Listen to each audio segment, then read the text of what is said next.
할렐루야. 아멘. 하나님의 은혜가 오늘도 함께하기를 간절히 바랍니다. 아멘.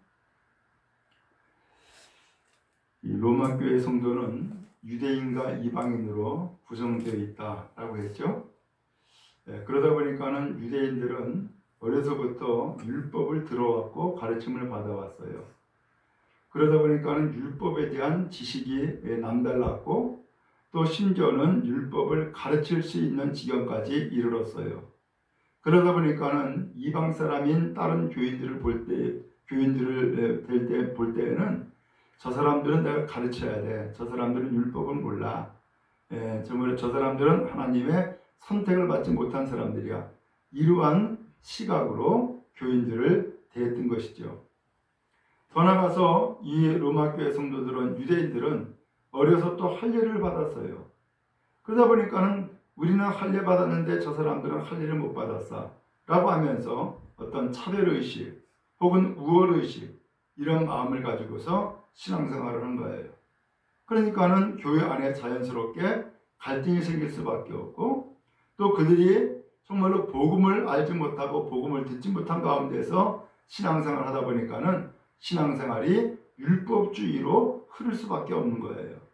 이때에 바울 사도가 오늘 이 로마 교회에 있는 성도들을 위해서 말씀을 전해 주시는 거예요. 오늘은 그 말씀 가운데에 로마서 3장 19절부터의 말씀을 함께 읽었는데 그 19절부터의 말씀의 첫 번째 주제는 바로 율법이에요. 그 19절에 이렇게 표현하고 있죠. 우리가 알거냐 무릇 율법이 말하는 바는 율법 아래에 있는 자들에게 말하는 것이니 라고 표현했어요. 지금 율법이 지금 누구를 위해서 지금 율법을 말하고 있느냐라는 거예요. 율법을 말씀하는 그 말씀에 해당되는 사람이 누구냐라는 거예요. 그것은 다른 사람이 아니라 율법 아래에 있는 자들, 곧 율법을 가르침을 받고 율법을 배웠고 또 그렇게 해서 율법으로 사는 사람, 이 사람들을 위해서 지금 율법이 말씀하고 있다라는 거예요. 오늘 그러면서 도대체 율법은 그러면 무슨 역할을 하느냐, 무엇을 하느냐 라고 하는 거예요. 그 다음에 이렇게 표현을 했어요. 이는 모든 입을 막고 온 세상으로 하나님의 심판 아래에 있게 하려 함이라. 그 율법이 말씀하는 바와 율법이 우리에게 가르쳐주고 있는 것은 모든 사람은 다 심판을 받게 된다 라는 것을 율법이 지금 말씀해주고 있다는 거예요. 그런데 지금 로마교회 성도 가운데의 유대인들은 혹은 일부의 사람들은 마치 이 심판은 자기에게 없는 줄 알고 우리는 심판 안 받아 라고 하는 생각을 가지고서 착각을 하거나 교만하거나 우월의식 가지고서 신앙생활로 있음을 지금 바울 사도가 지적해주고 있는 거예요. 아니다. 율법은 율법 없는 사람을 위해서 존재하는 것이 아니라 율법은 율법을 가진 사람을 위해서 존재하고 있는 거다. 그러면 율법은 도대체 무엇을 말씀하고 있냐? 첫 번째로는 모든 사람은 심판을 받게 된다. 이것을 지금 율법이 가르쳐주고 있다는 거예요. 그러면서 20절에 좀 설명을 했어요. 그러므로 율법의 행위로 그의 앞에 의롭다 하심을 얻을 육체가 없나니 그랬어요. 왜 그러면 심판 아래 있다고 하느냐? 봐라.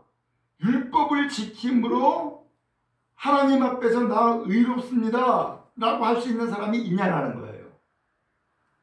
율법을 지킴으로 나는 의로운 사람이 되었습니다 라고 말할 수 있는 사람이 있냐라는 거예요. 있어요 없어요? 없는 거예요. 그건 여러분들이 다 알고 있지 않아요 라는 거예요. 율법의 가르침을 받고 내가 이 가르친 대로 살려고 애는 쓰고 수고는 하지만은 내가 율법을 다 지키지 못한다는 것을 우리가 알고 있지 않습니까? 그러므로 율법을 지킴으로써 하나님 앞에 나 의로운 사람 되었습니다라고 말할 수 있는 사람은 아무도 없다는 거예요. 그렇기 때문에 율법을 통하여서 우리에게 한 가지 깨달음을 주는데 그 깨달음은 뭐냐? 모든 사람은 다 죄를 짓는구나 라는 것을 깨닫게 된다는 거예요. 그래서 율법의 기능, 율법의 역할 가운데 또 하나는 죄를 깨달아 알게 한다는 거예요. 바로 이것이 율법이라는 거예요. 오늘 그런데 이렇게 해서 율법을 통하여서 모든 사람을 심판받는다, 모든 사람은 다 죄를 짓는다 라고 하는 것을 깨우쳐 알게 됐는데, 그러고 보니까는 나는 율법을 지키면은 구원받고 온전한 사람이 되는 거야 라고 생각을 했는데, 바울의 가르침을 받고 보니까는 진짜 나 율법을 다 못 지키는데, 그렇다 그러면은 나는 여전히 죄를 짓고 있고 나는 여전히 심판을 받게 되는구나 라는 것을 알게 된 거죠. 그럼 어떻게 구원받습니까? 그래서 21절에 말씀하는 거예요. 이제는 율법 외에 하나님의 한 의가 나타났으니. 그러면 율법 말고 하나님의 의가 또한 나타났다는 거예요. 이게 의라고 하는 것을 공동번역에서는 하나님과의 올바른 관계를 이루는 존재가 나타났다는 거예요. 하나님과 올바른 관계를 만드는 존재. 근데 이 한 의, 그 존재는 율법에도 나타나 있고 선지자들에게도 이미 증거가 된 자라는 거예요. 그가 누구예요? 22절에 곧 그리스도 예수다 라고 바울이 선언하고 있어요. 그럼 도대체 그리스도 예수가 누구길래 오늘 하나님의 의가 나타났다고, 하나님과 올바른 관계를 만드는 존재라고 어떻게 그렇게 설명할 수 있냐라는 거예요. 그러면 예수님이 누군지를 알려야 되죠? 알아줘야 되죠? 예수가 누구예요? 거기 24절 말씀해 보니까는 그리스도 예수 안에 있는 성령으로 말미암아 하나님의 은혜로 값없이 의롭다 하심을 얻은 자 되었느니라. 하나님께서는 우리에게 하나님과 의를 이룰 한 존재로 예수님을 이 세상에 보내주셨고, 예수님은 예수님 안에서 우리에게 속량을 베풀어 줬다는 거예요. 속량이 뭐냐? 죄에서 풀어주는 거예요.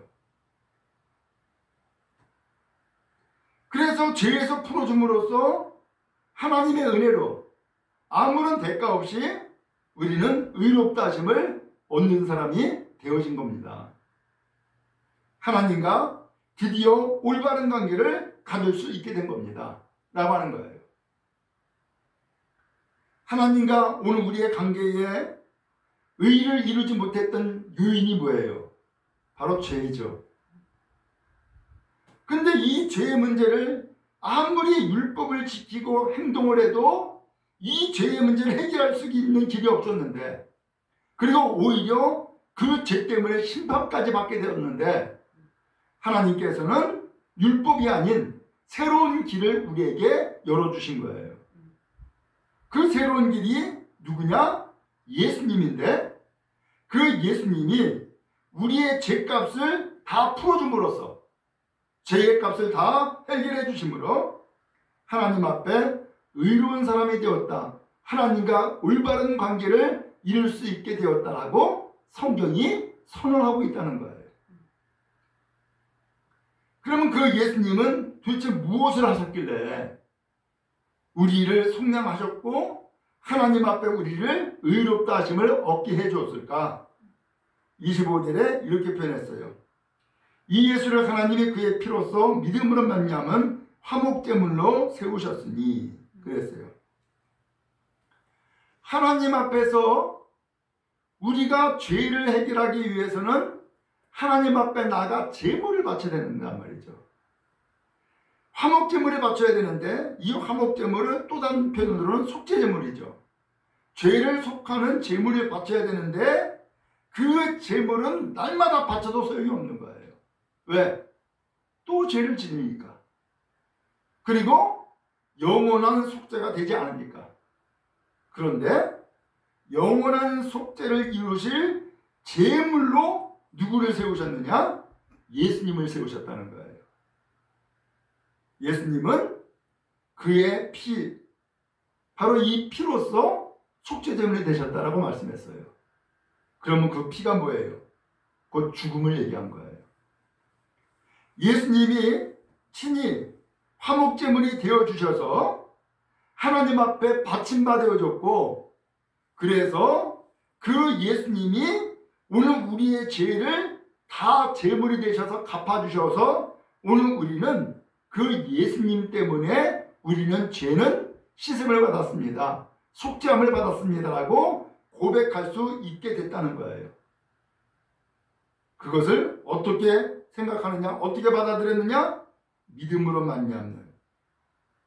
그래서 그 예수님이 하나님이 보내주신 하나님의 아들이고, 그 예수님이 오늘 우리의 죄값을 속죄하기 위해서 친히 십자가에 달려 죽으셨고, 그리고 그 예수님이 친히 화목제물 되어주셔서 하나님과 화목하게 되었다라고 하는 것을 믿는 사람, 바로 그 사람이 하나님과의 관계가 회복된 의롭다함을 받은 사람이 된 것입니다 라고 바울 사도가 설명한 거예요.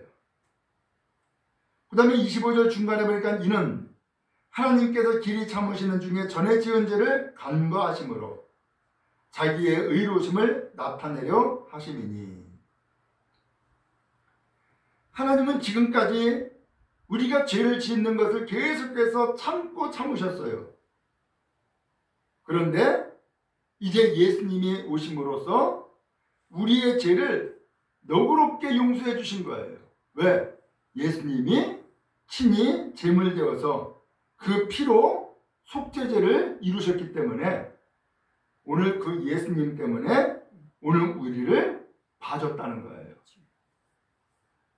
그래서 하나님 앞에서 오늘 우리에게 의로우심을 나타내셨다. 우리는 의로움을 받았고 또 하나님은 그렇게 해서 하나님의 의로우심을 나타내셨다는 거예요. 그리고 26절에 가서 곧 이때에 자기의 의로우심을 나타내사 자기도 의로우시며 또한 예수를 믿는 자를 의롭다 하려 하심이다 라고 했어요. 자기가 누구예요? 하나님이죠. 오늘 하나님도 의로우신 분이고 또 예수를 믿는 우리 성도들도 의롭다 라고 선언하시기 위해서 오늘 하나님께서는 지금까지 참으셨던 것이고 하나님께서는 오늘 우리를 위해서 속죄제물을 보내주셨던 것이고 그 속죄제물이 바로 예수 그리스도다 라고 바울 사도가 설명하고 있는 거예요. 놀라운 이야기를 바울 사도가 전해주고 있는 거예요. 지금까지 유대인들은 이 진리를 몰랐어요.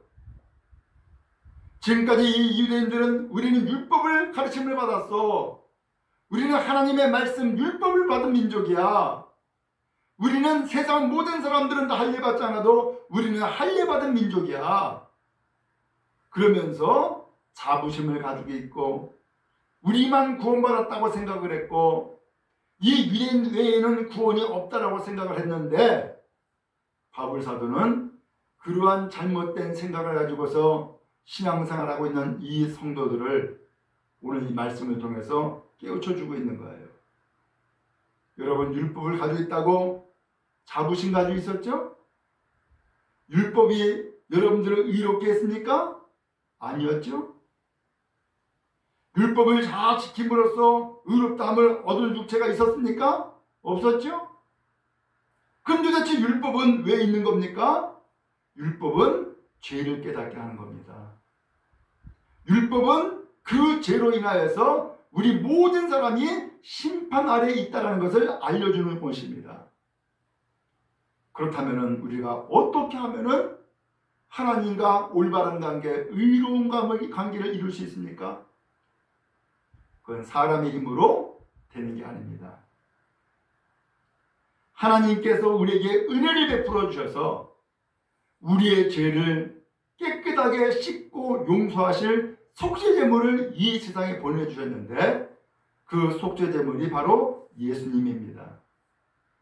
그 예수님은 십자가의 죽으심으로 피를 흘리셨고 친히 제물 되어주심으로 하나님과 우리의 관계를 의롭다고 여겨주는, 의롭다고 선포하시는 관계로 만들어주신 겁니다.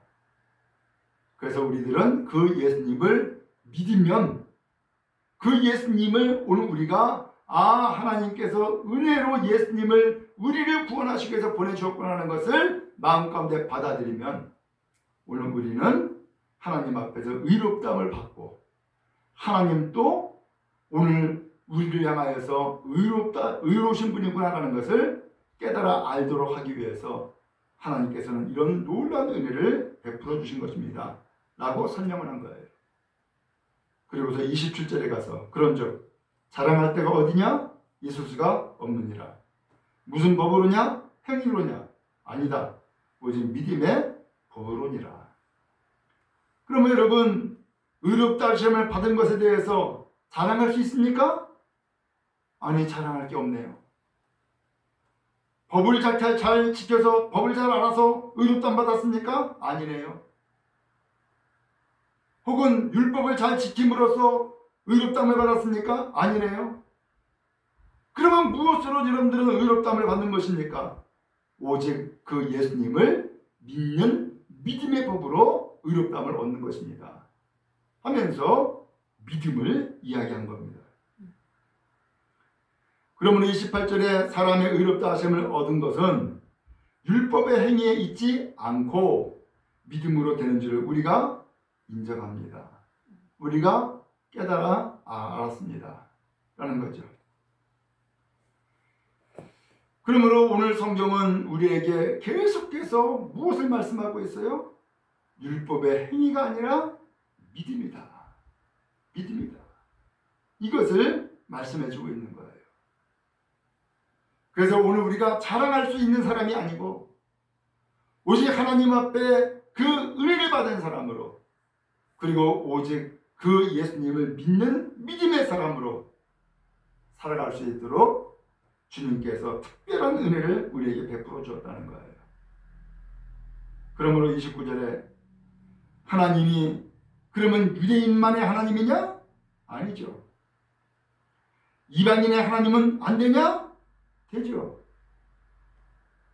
30절에 할례자도 믿음으로 말미암아 또한 무할례자도 믿음으로 말미암아 의롭다 하실 분은 하나님 한 분이다 라고 한 거죠. 할례를 받은 사람도 믿음으로 의롭다함을 얻는 것이고 할례를 받지 않은 사람도 믿음으로 의롭다 하심을 얻을 것이다 라는 거예요. 그렇게 선포하실 분은 오직 한 분, 하나님 뿐이시다 라고 선언했어요. 마지막 31절에 그런즉 우리가 믿음으로 말미암아 율법을 파기하느냐? 그럴 수 없다. 도리어 율법을 굳게 세우는 것이다. 그렇다 그러면은 우리가 믿음으로 의롭다함을 얻는다 그러면은 그러면 율법은 끝난 겁니까? 율법은 필요 없는 겁니까? 율법을 이제 파기시켜야 됩니까? 아니다라는 거예요. 그 율법의 참다운 뜻을 더 굳게 세우는 것, 바로 그것이 여러분들의 믿음입니다 라고 말씀해주고 있는 겁니다. 그러면 율법으로는 죄를 깨닫게 합니다. 율법으로는 심판 아래 있음을 알게 합니다. 그것이 율법의 역할입니다. 그러나 이 율법을 행할 자가 없기 때문에 모든 사람이 죄를 지었지만 이 죄를 지는 우리 사람들을 위해서 하나님의 특별한 은혜의 길을 열어주셨는데 바로 그분이 예수님입니다.